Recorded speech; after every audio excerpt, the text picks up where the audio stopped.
Magandang hapon po sa ating lahat. Amen. Talaga pong kanina, nung nag-present worship po tayo, talagang parang namimiss ko na yung kalangitan na po. Amen. Ganyan po ba yung ating feelings po? Parang nandun na po tayo sa langit. Po. Amen.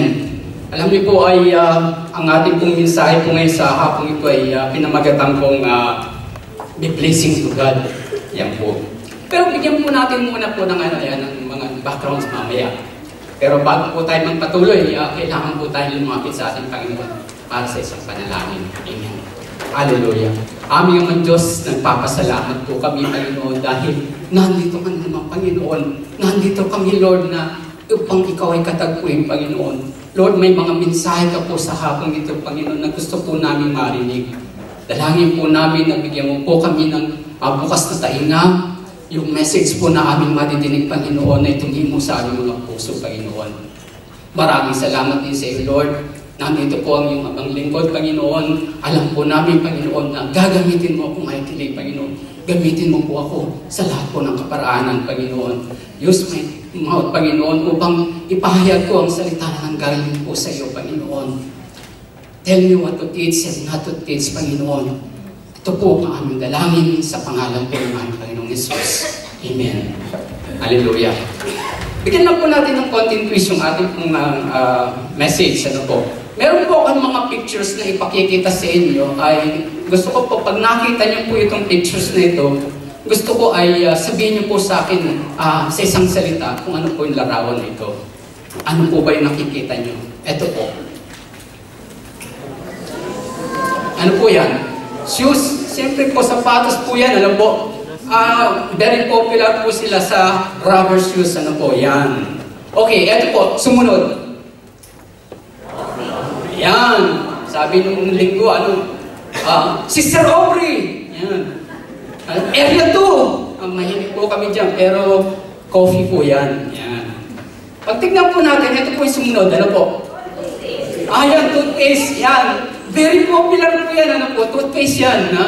Kaya nga po yung mga nanay ng araw, pag nag-uutos sa kanilang mga anak, bumili ka nga ng Colgate, yung close-up. Yan. Ganyan po yan, Yan. So, eto po, tignan po natin ito. Sa mga OFW. Airline, siyempre po, travel po yan, O kaya bakasyon. Yan.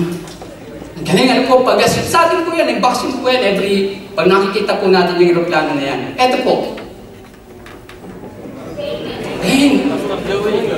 Sabi, Pastor Joey daw po. Hindi po. Yung po lang natatawa si Pastor Joey. Pero, pain po yung kanilang produkto. Yan. Ito po. Yan po yung ating pag-aaralan. Okay? Alam niyo po, anytime you think of the church, what do you really think in one word? Ano po ba yung naglalarawan sa atin kapag nakikita po natin itong church? Ganyan po yan, po. So, kung makikita po natin ganito, sinasabi natin na tayo ay isang church. Pero hindi po natin mailarawan kung ating pamumuhay bilang isang Kristiyano. Yan po. Alam niyo po nung conference, tinuro po sa atin ito ni Pastor Buds, yung pong mga leaders po natin dito. Sino po yung mga leaders?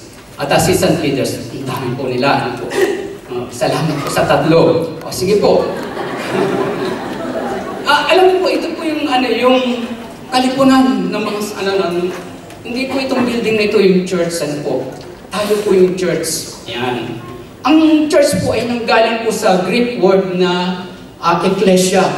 Ito po yung compound word na pinaghalo niya po yung sa salita, Ito po yung at yung ang ibig pong sabihin po rito ay out, po. Yung pong ecclesia ay nanggaling po sa root word na kaleo. Ngayon, kung ang konkreto pong meaning po nito ay ecclesia or yung called out from, yan po yung konkretong meaning. Sa ibang meaning po nito ay sabihin community, an assembly, o called out people.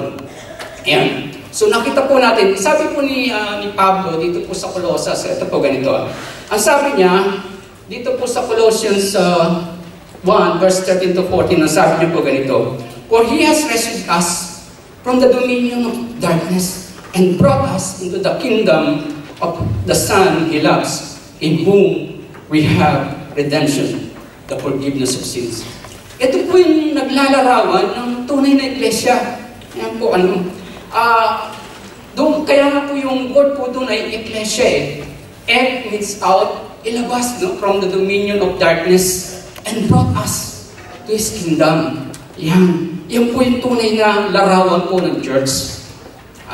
Kaya nga, ang church is nothing to do with this building. Tulad po ng sinabi po ni Pablo, kung titignan po natin siya sa Colossians, ang sabi niya doon sa 4:15, greet the brethren who are in Laodicea and also in Nympha, and the church in her house. Yan po eh. Kaya nga kung ang ibig po sabihin ng Katagal Church po dito ay tayo. We gathered as a church. Sabihin niyo po sa mga katabi niyo, ikaw ang church. Yan. Kayo ang church. Ano po? Tayo ang church. Yan. Ngayon, ang tanong po dito, kabilang po ba kayo sa church? Ang sabi ko rito, para tayo makabilang sa church, kailangan kabahagi po tayo ng Kristo.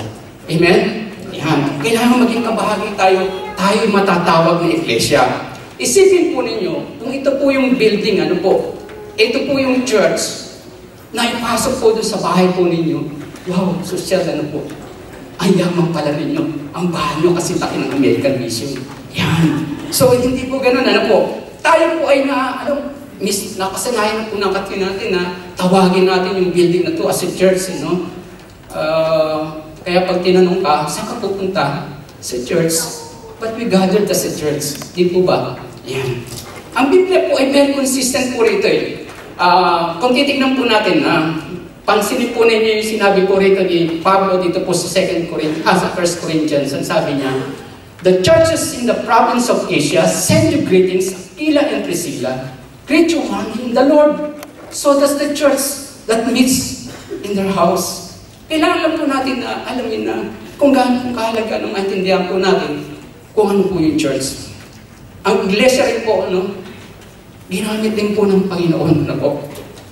Ginamit din po rito para sa paglalarawan sa Kanya dun po sa katawan po ni Kristo.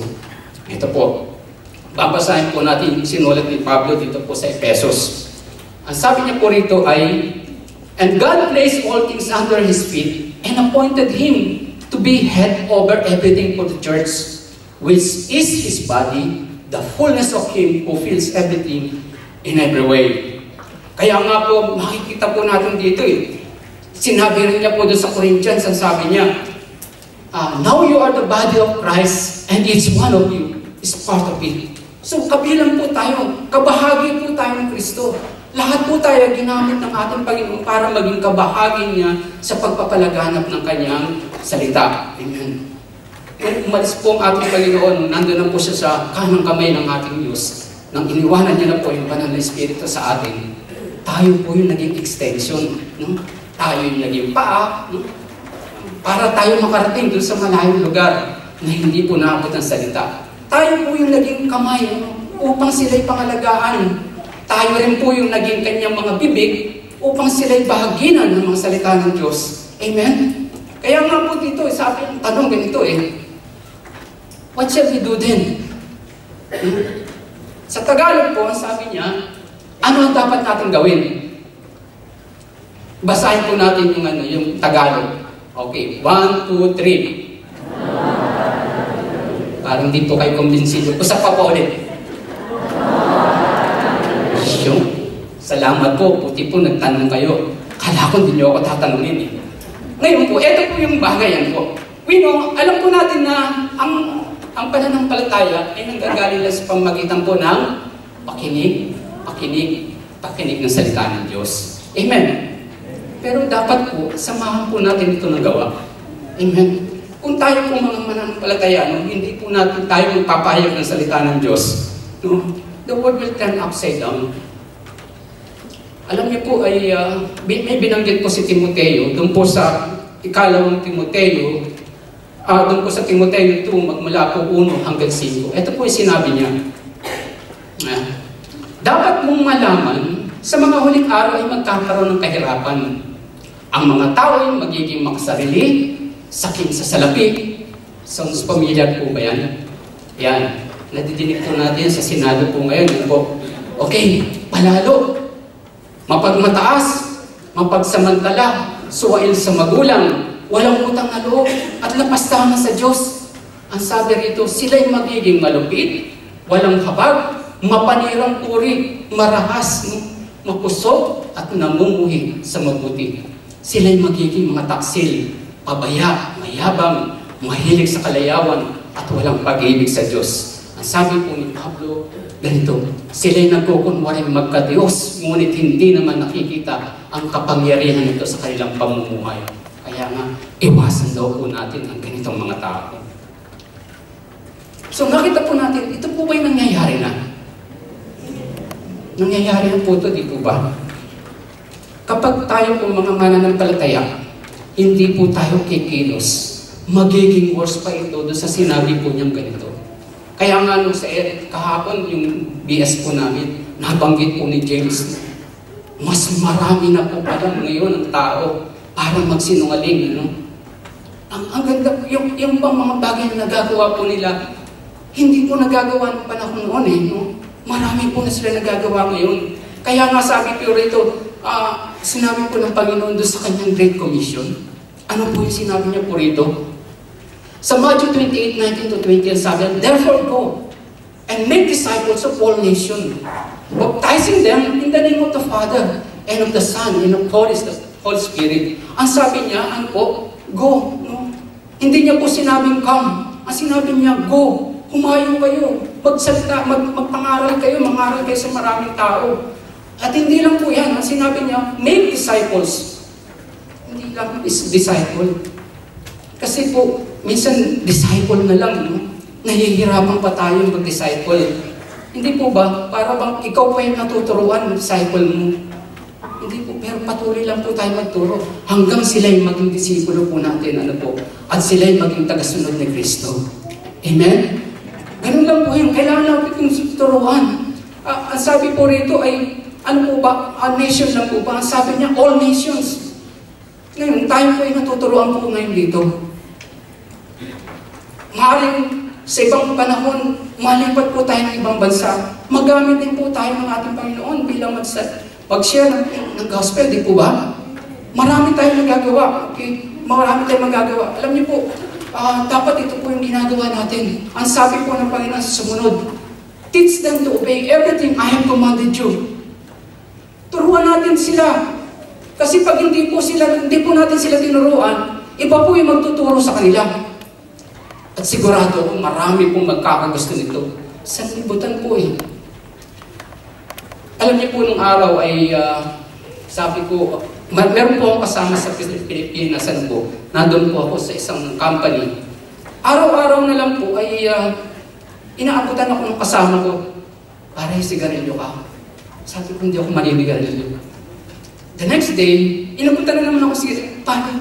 Manigarilyo ka? Sabi ko, hindi. Araw-araw halos ganun po yung ginagawa sa akin nung kasama namin sa trabaho. Eh, ito po, kabibigay po ng kabibigay, bumigay din po ako. Yan. Yun ang hirap, ano po. Tinikman ko, okay. Okay naman pala eh. Alam niyo po ang sabi niya sa akin, yan, at least sa susunod ako naman manghihingi sa iyo.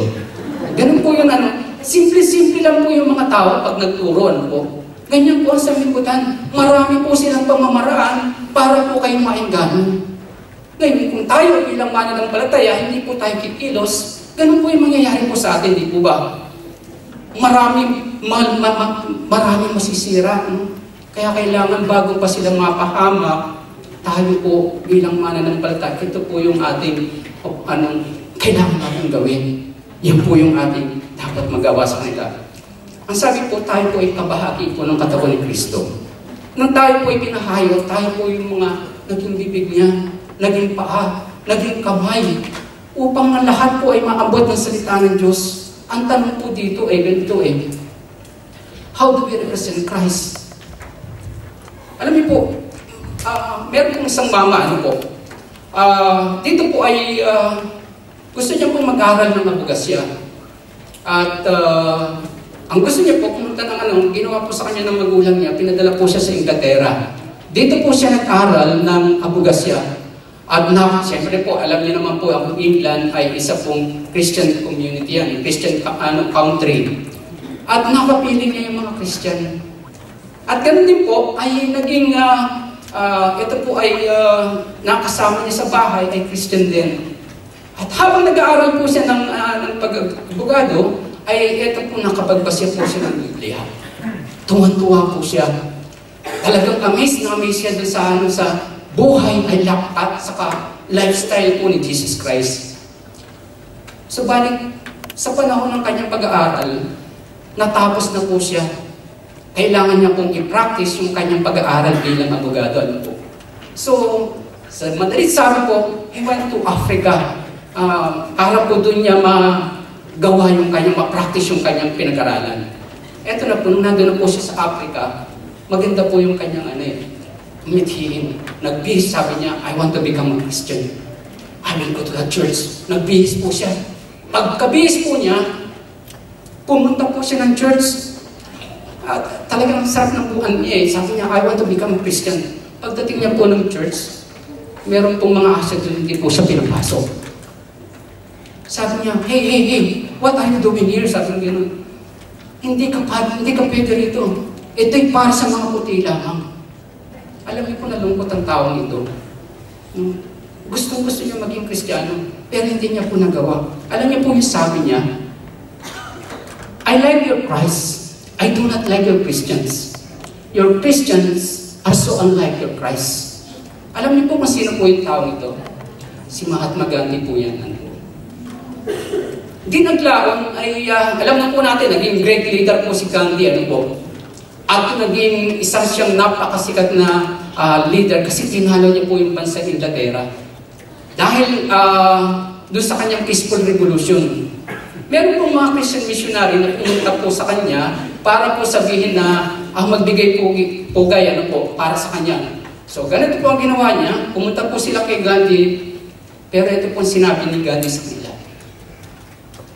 If Christians would really live according to the teaching of Christ, as found in the Bible, all of India would be Christian today.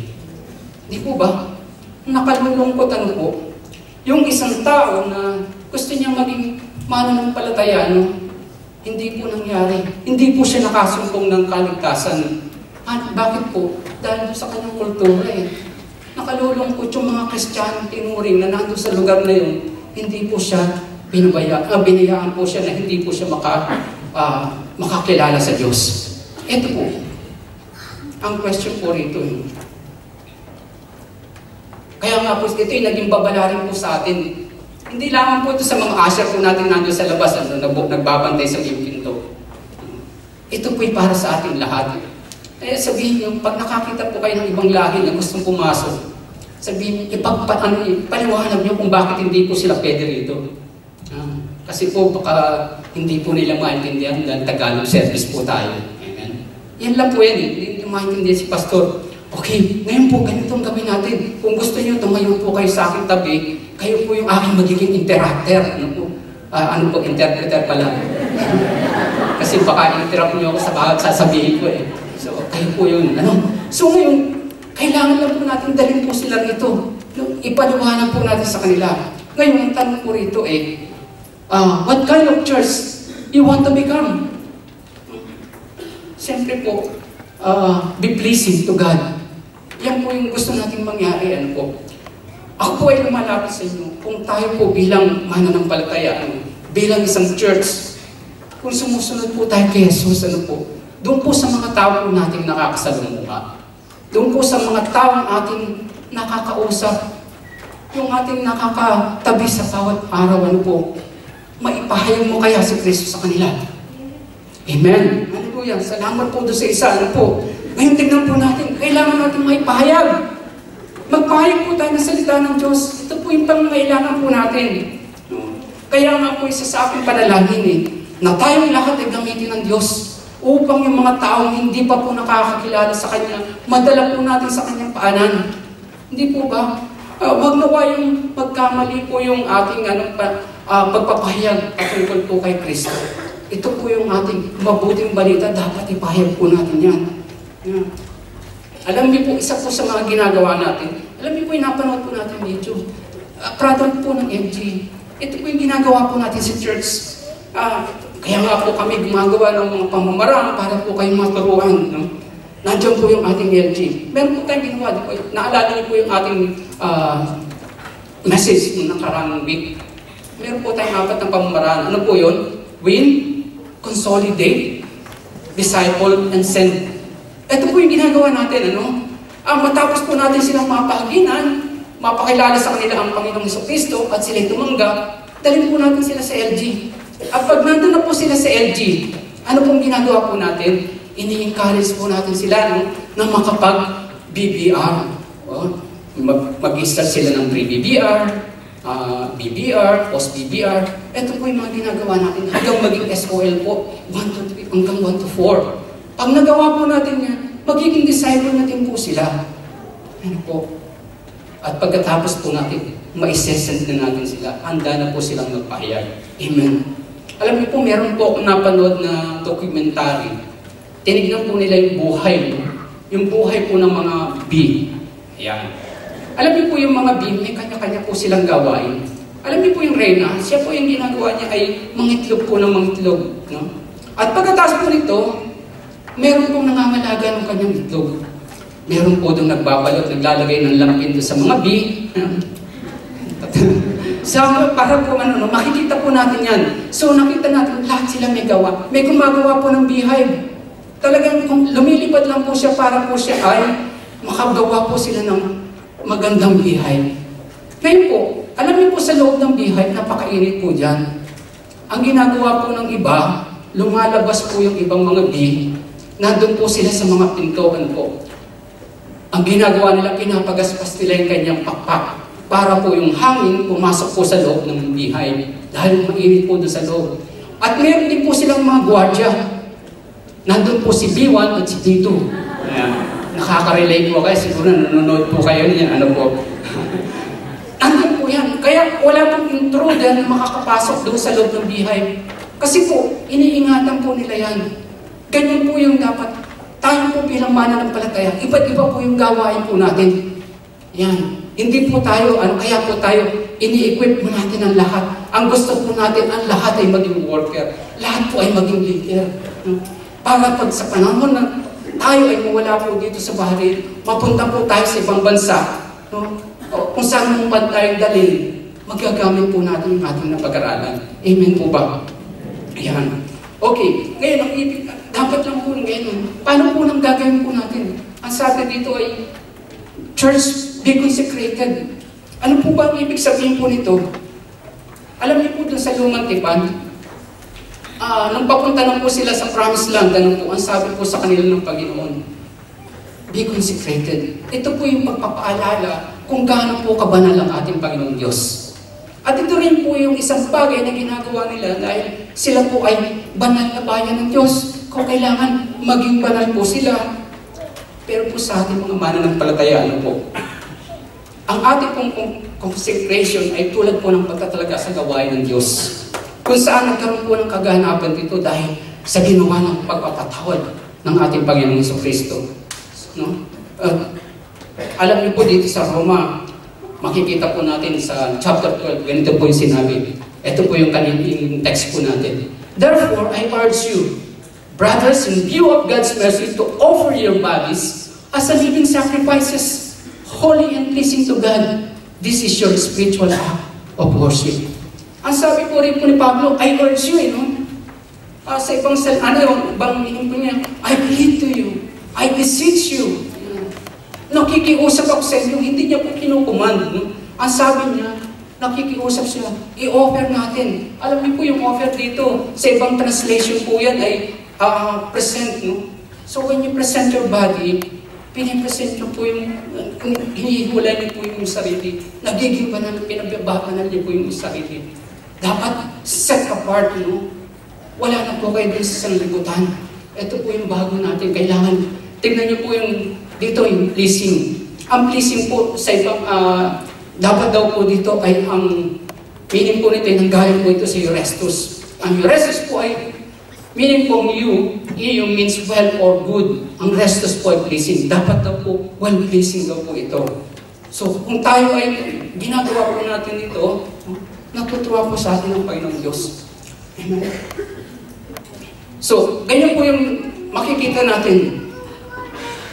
Ang ibig ko sabihin dito na dapat po tayo maging maganda, mapangiti po natin ang ating Panginoong Kristo.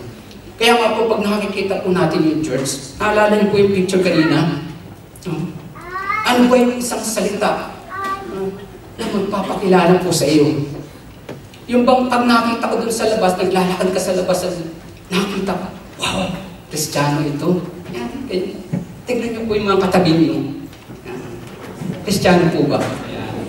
Amen. Every time they will see you, no? They will see Christ in you. Amen. Ganyan lang po tayo. No? Pero ang tanong po ito, paano daw po ba nagre-react ang isang Kristiyano? Dapat meron tayong modelo. Alam niyo po yung modelo po natin dito. Ang ating Panginoong Jesucristo. Naalala niyo po ito?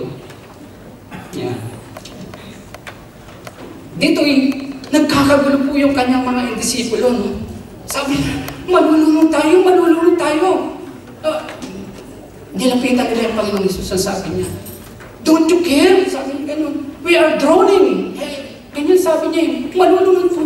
Mga isar naman pala, hindi pala sila marunong lumamay. Ano po? Ngayon, kita nakita. Ngayon, tignan po natin.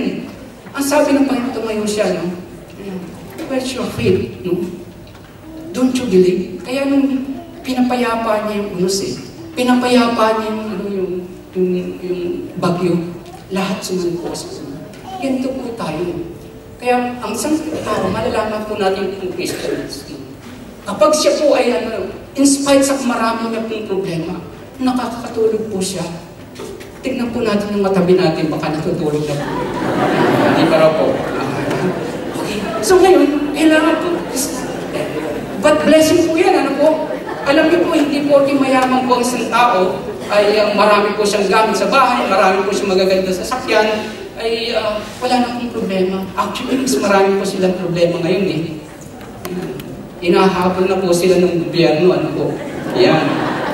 Okay, so nakita po natin, si Michael Jackson nga po, nung panahon po niya, nung nabubuhay po siya, ang problema niya, kita niyo po ang ganda kanyang gamit. Then, ano po siya, well-known, ano? Sikat na sikat siya eh. Nandun yung maganda yung kanyang bahay. Alam ko, may bahay po siya sa Dubai.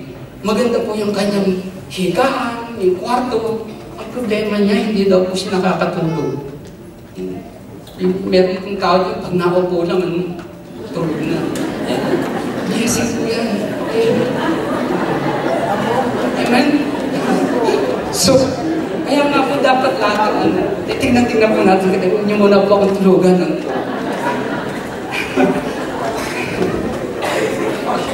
Tuloy po tayo. Kaya po nalalaman natin si Christians.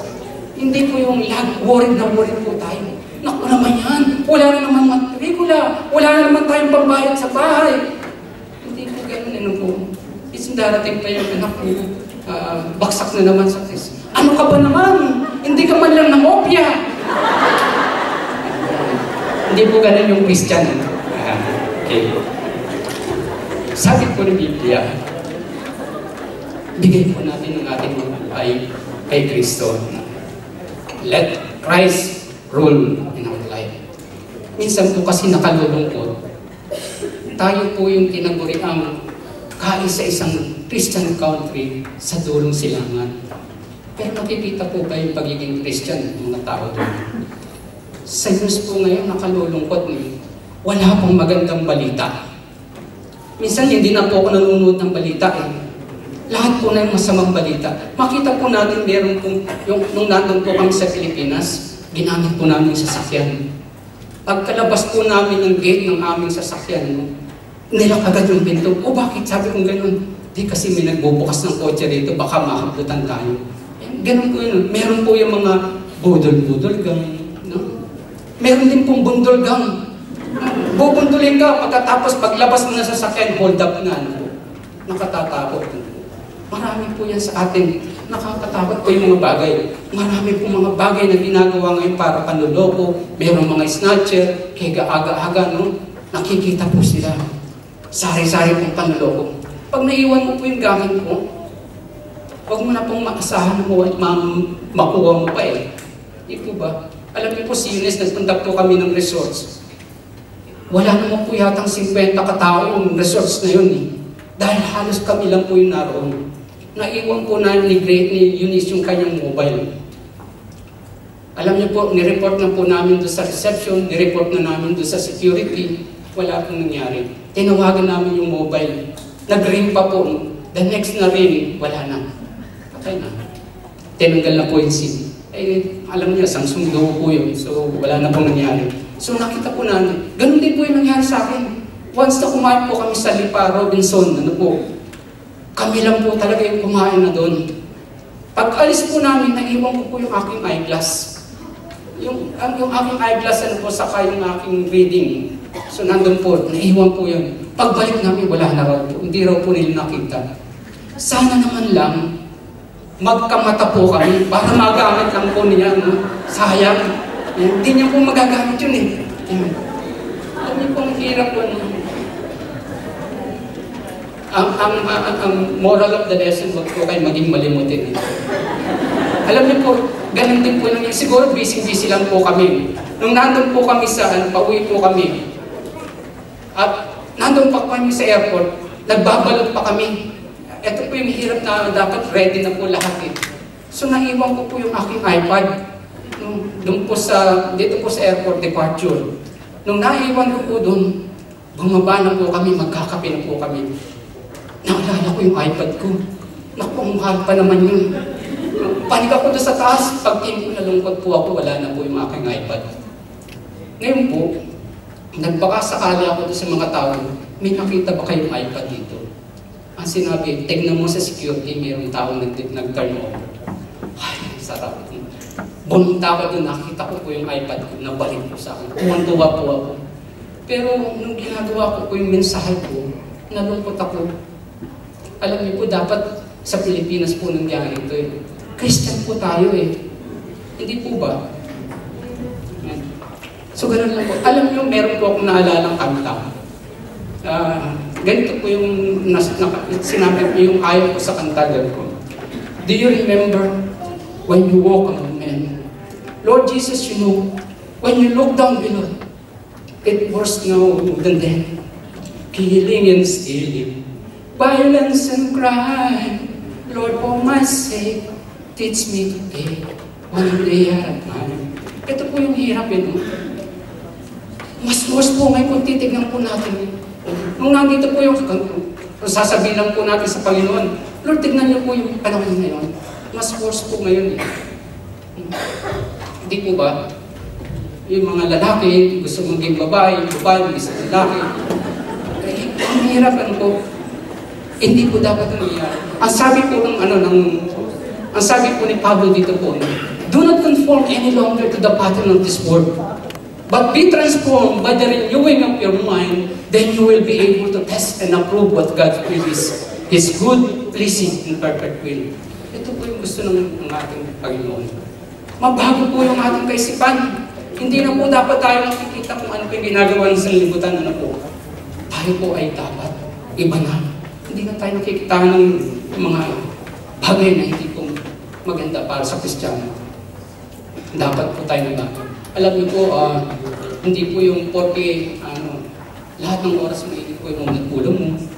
Nandun po na, minsan po alam niyo, dito lang nagdadrive po ako eh. Nandun po ako sa main road. Ang bilis po yung maneho ko, siyempre. Meron pong isang sasakyan galing po sa service road. Papasok po siya ng main road. Ako yung apa ko ng gasolina, yung apa ko ng brake, talagang sumisid-sid po yung aking gulong. Tapos ang sabi sa akin, buti na lang hindi ko po siya natamaan, hindi ko po siya nabunggo. Tapos sabi ko sa akin marami, hindi mo ba ako nakikita? Hindi po ganun eh. Dapat akong tignan niya dahil ako nasa main road eh. Pero full lang tayo din, Christian po eh. Hindi po ba yun? Ganyan lang po. It's not worth a fight po. Pero kailangan po natin, hindi po natin lahat ng bagay, lahat ng oras na mainit po yung ulo natin. Ano po? Minsan nakakainit po talaga ng ulo kapag ganyan yung mga driver. Ano po? Ang sabi po rito, tayo po ay binigyan ng kanya-kanyang gawain. tayo po ay pinagkalooban ng Diyos, no? Ng kanya-kanya po natin gawain. Kaya nga sinasabi ko rito, ialay po natin ang ating mga katawan na hindi ibig sabihin, bahagi lamang po. Lord, ito po yung aking kamay. Gamitin niyo lang po yan. Ano? Pero yung katawan na yun po ibigay. Ano? Lord, ito po yung aking bibig. Mahusay po magsalita yan. Ano? Hindi po ganun. Pero ang sinabi po ng Panginoon sa atin, i-offer mo yung buong katawan sa Kanya. Lahat po yan. I-offer natin. Tayo po ay magtatrabaho para sa Kanya. Alala ko po na kailangan po kapag tayo nagtatrabaho, see to it na talagang katakatabi po natin ang ating amo.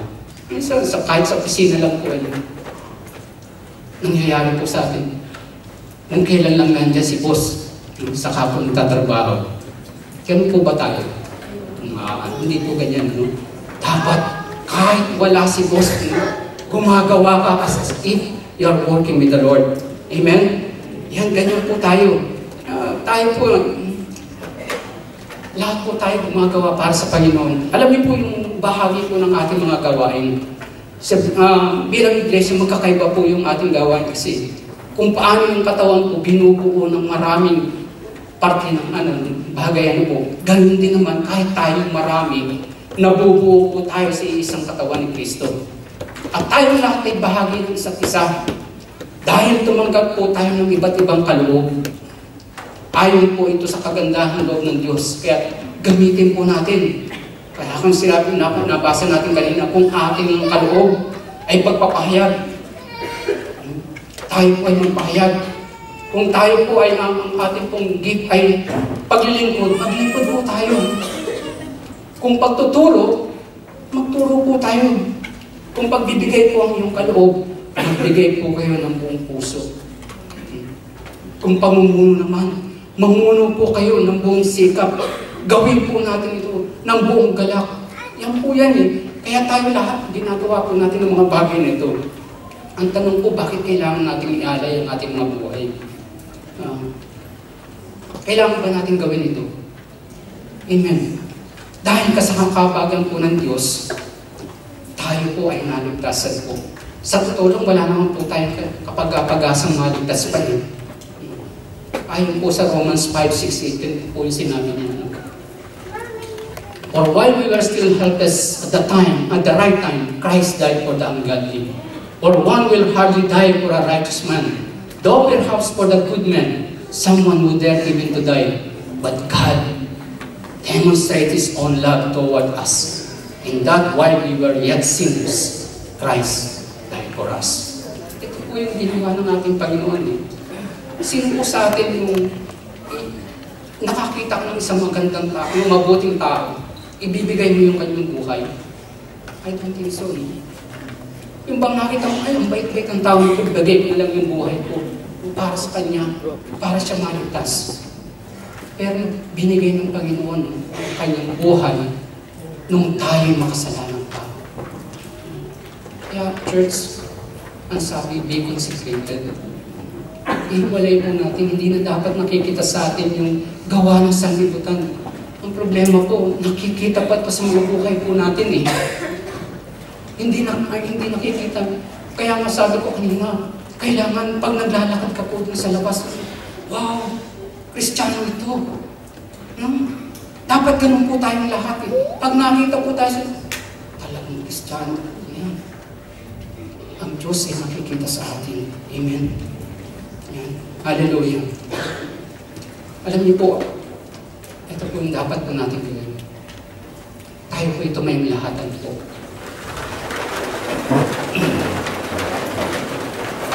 Ito po yung hamon po sa atin. Para po sa ating lahat. Let us consecrate our life. Ibigay po natin ang ating mga buhay sa ating Panginoong Diyos. Sabihin po natin, Lord, nandito po ako, handa po ako silbing, handa po ako mag-serve po sa iyo, Panginoon. Tulungan mo ako, Panginoon, na makapanumbalik sa iyo. Gamitin ko na yung lahat ng aking mga talent na po at maikalay ko sa iyo. We have to give our life. Kung sino po sa inyo gusto muling ibalik sa Kanya, gusto nyo, kayo po ay aming ipanalangin po. Taas niyo po yung inyong mga kamay at At dito po, ipapanalangin po namin kayo. Hallelujah, hallelujah. Maraming pong salamat sa inyo, Panginoon. Maraming salamat, Lord. Maraming salamat sa mensahe na binigay mo po sa amin, Panginoon. Lord, nandito po kami, Panginoon. Inaalay po namin ang aming buhay. Gusto po namin, Panginoon, gamitin mo po kami, Lord, sa lahat po ng kapamaraanan. Upang, Panginoon, kami po ay patuloy na makapaghayag ng iyong salita mo.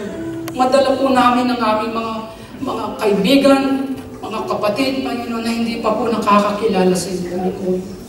Tulungan mo nawa, Panginoon, na kami yung turuan upang sila'y madala po namin sa iyong paanan, Panginoon. Maraming salamat po sa ginawa mo sa aming buhay, Panginoon. Dahil ngayon mayroon po kaming kaligtasan. Itong kaligtasan to, Panginoon, ay patuloy po namin nilalapit sa iyo, Panginoon. Lord, use us, Panginoon. Use us mightily, Panginoon. Marami po, Panginoon, na dapat po namin abutin. Tulungan mo po kami, Panginoon. Ibigay po sa amin mga salita, Panginoon. Yung kauhawang, Panginoon, na sila po ay mapalapit sa amin. Maraming salamat po sa iyo. Maraming salamat sa mga taong nagtaas po ng kanilang kamay. Alam ko, Panginoon, gagamitin mo po sila, Panginoon. Gamitin mo po sila na maabot po nila yung kanilang mga kapatid, Panginoon. Yung kanilang mga bahay, Panginoon. Tulungan mo nawa sila, Panginoon, na sila po ay kapaghayag ng iyong salita. Maraming salamat po sa iyo, Panginoon. Maraming salamat sa paggamit mo sa akin, Panginoon. Patuloy, Panginoon, ako'y magpapagamit sa iyo, Panginoon. Use us, Lord. Maraming salamat po sa iyo, Panginoon. Sa lahat ng kapurihan at pasasalamat sa tanging pangalan ng aming Panginoon Jesus.